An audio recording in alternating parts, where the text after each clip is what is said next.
और सबसे पहले बात ब्लॉक प्रमुख चुनाव की, जिससे जुड़ी एक बड़ी खबर आपको दे रहे हैं। नाम वापस लेने का आज आखिरी दिन है। ललितपुर से भी वहां पर बीजेपी के कैंडिडेट निर्विरोध चुने गए हैं। आज आखिरी दिन है। आपको बताते चले कि गुरुवार को 825 ब्लॉक में अध्यक्ष पद के लिए नामांकन हुआ। शनिवार सुबह 11 बजे से दोपहर 3 बजे तक वोटिंग होगी और कल ही वोटिंग के बाद रिजल्ट भी आ जाएंगे सामने। मतगणना की जो प्रक्रिया है वो शुरू हो जाएगी।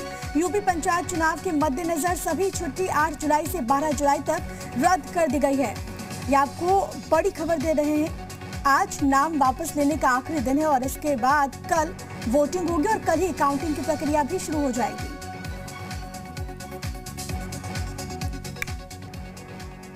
और इस बीच एक और अहम खबर आपको बता देते हैं। बड़ी जानकारी, ललितपुर में बीजेपी के 5 प्रत्याशी निर्विरोध ब्लॉक प्रमुख चुने गए हैं। जौनपुर में 5 सीटों पर निर्विरोध चुने गए ब्लॉक प्रमुख। जौनपुर में 4 सीटों पर बीजेपी और 1 सीट पर निर्दलीय का कब्जा देखने को मिल रहा है। इसके अलावा बिजनौर में बीजेपी के 4 कैंडिडेट्स निर्विरोध चुने गए हैं। मऊ में बीजेपी की सोनी राज निर्विरोध चुने गए ब्लॉक प्रमुख। एटा में बीजेपी के 5 ऐसे कैंडिडेट जो कि निर्विरोध चुने गए हैं। इसके अलावा अयोध्या में बीजेपी के 3 और 1 निर्दलीय निर्विरोध यहां पर ब्लॉक प्रमुख बन चुके हैं। सीतापुर में बीजेपी के 11 कैंडिडेट निर्विरोध चुने गए हैं ब्लॉक प्रमुख। आपको बताते चले कासगंज में भी बीजेपी के 4 ऐसे कैंडिडेट हैं जो कि चुने गए हैं। बागपत में बीजेपी के 3 प्रत्याशी निर्विरोध चुने गए हैं। तो बीजेपी यहां पर बढ़त बनाती हुई यूपी के कई ऐसे जिले हैं जहां पर निर्विरोध चुने गए हैं ब्लॉक प्रमुख। शाहजहांपुर की बात करें तो वहां पर बीजेपी के 6 ऐसे कैंडिडेट्स हैं जो कि निर्विरोध जीते हैं। हमीरपुर में भी 2 सीटों पर बीजेपी प्रत्याशी निर्विरोध जीते हैं। मौधा ब्लॉक से बीजेपी की सुशीला देवी जीती हैं। मुस्कुरा ब्लॉक से अगर बात करें तो वहां पर बीजेपी के वीर नारायण राजपूत ने जीत हासिल की है। बाराबंकी में 3 ऐसे कैंडिडेट्स हैं जो कि निर्विरोध ब्लॉक प्रमुख चुने गए हैं। बंकी, हरख, इसके अलावा पुरेडलई ब्लॉक में निर्विरोध चुने गए हैं ब्लॉक प्रमुख। गोंडा में 15 में से 10 प्रत्याशी निर्विरोध ब्लॉक प्रमुख चुने गए। श्रावस्ती में 5 ब्लॉक पर बीजेपी कैंडिडेट्स निर्विरोध चुने गए हैं। आगरा में बीजेपी के 13 प्रत्याशी ऐसे हैं जो कि निर्विरोध ब्लॉक प्रमुख बने हैं। उन्नाव में 16 में से 4 ब्लॉक प्रमुख निर्विरोध चुने गए। विधानसभा अध्यक्ष के बेटे हिलौली से निर्विरोध ब्लॉक प्रमुख बने हैं। सदर विधायक पंकज गुप्ता के भाई बिछिया से निर्विरोध चुने गए। संभल के बनियाखेड़ा से राज्य मंत्री गुलाब देवी की बेटी बनी है ब्लॉक प्रमुख। सुगंधा सिंह निर्विरोध यहां से चुनी गई हैं। इसके अलावा भदोही के औराई से निर्दलीय ब्रिज मोहन मिश्र निर्विरोध ब्लॉक प्रमुख बने हैं। ये तमाम वो चेहरे जो कि निर्विरोध चुने गए हैं और इसमें जो अभी तक जो डेटा है, अभी तक जो जानकारी है उसमें ये कि बीजेपी लीड कर रही है।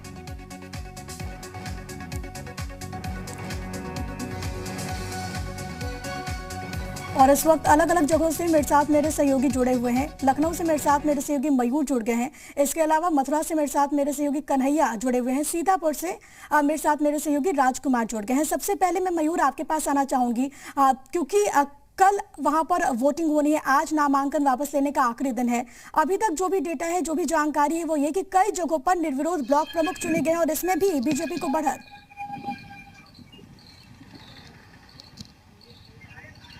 बिल्कुल प्रिया, देखिए बीजेपी को इसमें बढ़त है और कई जगह पर निर्विरोध ब्लॉक प्रमुख चुने गए हैं। लेकिन कल की जो तस्वीरें आई थी नामांकन के दौरान, जिस तरीके से पूरे प्रदेश भर के अलग अलग जिलों से जो दंगा हुआ, जो बवाल हुआ, जो गोली चली, उसकी जो तस्वीरें आई थी वो कहीं ना कहीं चिंताजनक थी। इसको लेकर समाजवादी पार्टी के जो प्रदेश अध्यक्ष नरेश उत्तम पटेल, उन्होंने कल राज्य निर्वाचन आयोग गए और अपना ज्ञापन सौंपा कि समाजवादी पार्टी के तमाम सारे जो भी प्रत्याशी हैं उनको नामांकन करने नहीं दिया गया था, उनका पर्चा फाड़ दिया गया था। तो कहीं ना कहीं आज यानी कि 9 तारीख को जब पर्चा वापसी का दिन है, उस दिन भी उन लोगों को मौका दिया जाए क्योंकि उनको नामांकन करने नहीं दिया गया था। तो उन्होंने ज्ञापन तो सौंपा है, लेकिन अब ये देखना होगा आज की क्या जो भी 3 दिन का जो शेड्यूल बनाया गया है उससे हट के क्या समाजवादी पार्टी के प्रत्याशियों को जिनको नामांकन करने नहीं दिया गया था, क्या उनको करने दिया जाएगा, ये देखने वाली बात होगी। लेकिन आज सुबह 11 बजे से दोपहर 3 बजे तक जो है नामांकन वापसी का दिन है और कल भी 11 बजे से 3 बजे तक जो है वोटिंग होगी। उसके बाद 3 बजे के बाद जो है रिजल्ट घोषित किया जाएगा, यानी कि काउंटिंग होगी। तो ये देखने वाली बात होगी कि कल की जो तस्वीरें आई थी क्या उसको संज्ञान में लेकर नजर आ रही है। मैं मथुरा का रुख करूंगी। कन्हैया मेरे साथ मेरे सहयोगी वहां से बने हुए। कन्हैया, वहां की स्थिति क्या कुछ है?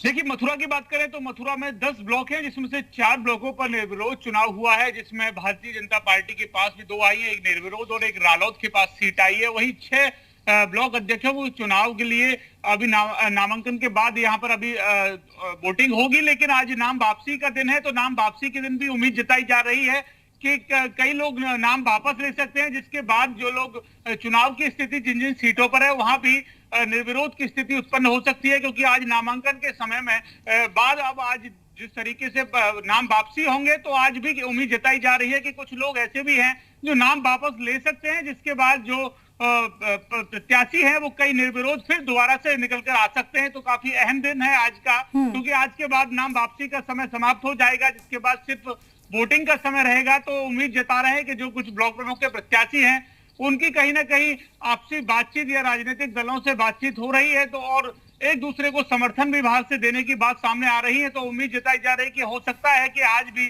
कई लोगों के नाम निर्विरोध के तौर पर देखे जा सकते हैं और निर्विरोध निर्वाचित होंगे।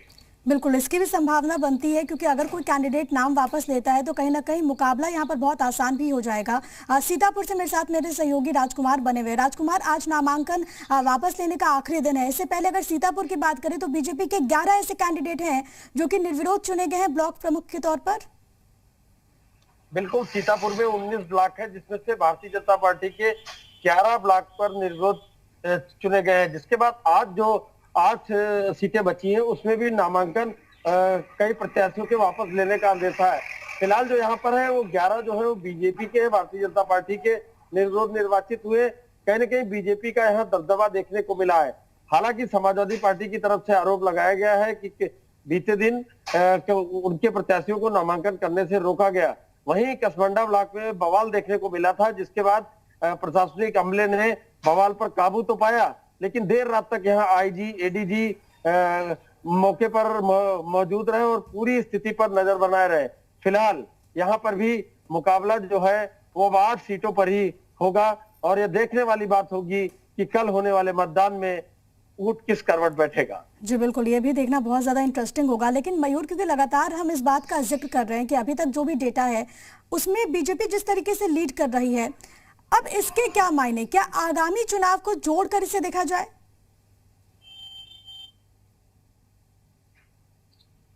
बिल्कुल देखा जाए, ये पंचायत चुनाव एक तरह से 2022 में जो विधानसभा चुनाव होने वाला है उसका सेमीफाइनल है। सेमीफाइनल में प्रदर्शन कैसा रहता है इस पर तय होगा कि 2022 का जो विधानसभा चुनाव है उसकी तस्वीरें क्या होंगी। इसके पहले हमने देखा पंचायत चुनाव में किस तरीके से बीजेपी को जीत हासिल हुई और उसने समाजवादी पार्टी का जो पुराना रिकॉर्ड था वो तोड़ दिया, ऐसा किसी को उम्मीद नहीं थी। तो अब ब्लॉक प्रमुख के जो चुनाव है उसमें ऑलरेडी पहले से ही निर्विरोध तमाम उनके प्रत्याशी चुने जा चुके हैं। अब आज ये देखना होगा कि तमाम पर्चा वापसी का जो दिन है कितने लोग पर्चा वापसी करते हैं और आज भी तमाम लोग निर्विरोध चुने जाएंगे, लेकिन वो किस पार्टी के होंगे यह आज देखने वाली बात होगी। हालांकि कल जब चुनाव होगा और कल शाम तक जब 3 बजे चुनाव खत्म हो जाएगा, उसके बाद जब मतगणना चालू होगी तो देर शाम तक तस्वीरें साफ हो जाएंगी कि इस सेमीफाइनल में बढ़त किसको मिल रही है। तो 2022 से इसको बिल्कुल जोड़ के देखा जा सकता है और इसका जो रिजल्ट होगा वो कहीं ना कहीं जो भी मतदाता हैं उनके दिलो दिमाग में इसका असर जरूर जाएगा कि आखिर लहर किसकी है, आखिर कौन उनका विकास कर सकता है, अगले 5 साल की जो उनकी जिम्मेदारी है प्रदेश की वो किसके हाथों में सौंपना चाहेंगे। तो कहीं ना कहीं इस सेमीफाइनल पर बहुत ज्यादा डिपेंड करता है। देखा अभी कि किस तरीके से एड़ी चोटी का जोर भी तमाम पार्टीज के द्वारा लगाया गया है। हालांकि पता चल जाएगा कि जनता किसे चुन रही है और इसके आगे उनका मन क्या कुछ है, कहीं ना कहीं इसको लेकर भी स्थितियां यहाँ से स्पष्ट हो सकती हैं। मयूर, आप बने रहेगा हमारे साथ। कन्हैया, आपका बहुत धन्यवाद और राजकुमार, आपका बहुत धन्यवाद हमारे साथ जुड़ने के लिए, तमाम जानकारी दर्शकों तक पहुंचाने के लिए।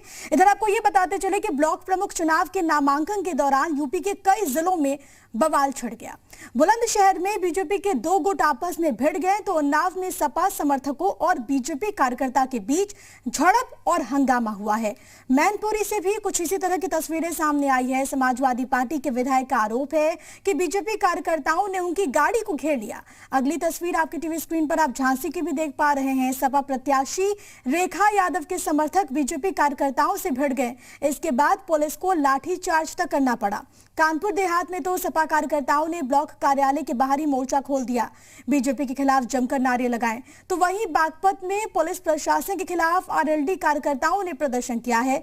यह अलग अलग हिस्सों की तस्वीर है और कल जिस तरीके से ऐसी घटनाएं सामने आई, तमाम तरह के सवाल उठने लाजमी हो गए। ब्लॉक बवाल की 5 तस्वीरें अब आपको दिखाते हैं। पहली तस्वीर संभल की है। नामांकन केंद्र पर सपा कार्यकर्ताओं ने जमकर हंगामा कर दिया। सपा विधायक इकबाल महमूद और उनके बेटे पर हंगामे का आरोप है।